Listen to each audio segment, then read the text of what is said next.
अरे वा, हिरवगार डोंगर आणि मस्तपैकी पिवळी फुला, एकदम हिरव्या डोंगराचेर पिवळी पिवळी फुला बघूंकच बरा दिसता.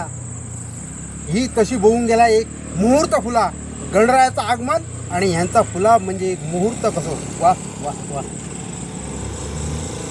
वास ना पण बघूंक बरी दिसतात.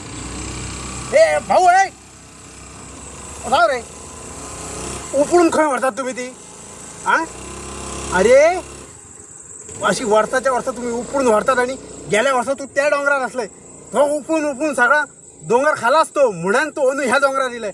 अरे माका याक सांग, ती मातयेतली अशी उपळून तशी धोरण माती एक बांधतंय का ना? मरे कापतंय आणि बांधतंय मग ती काप आणि हिसूनच व्हार आणि बांध मरे.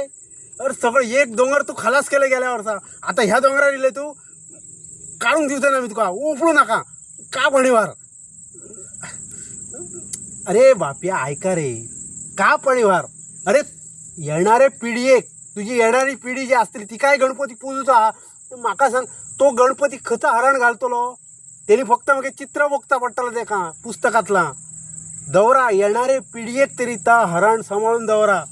येणारे पिढयेक गणपती पूजून जाय, त्या गणपतीक हरण दाखवूंक जाय म्हणान ता उपळून व्हरा नाका, दौरा ता कापून व्हरा. हय हय थँक्यू. हय कापून व्हर.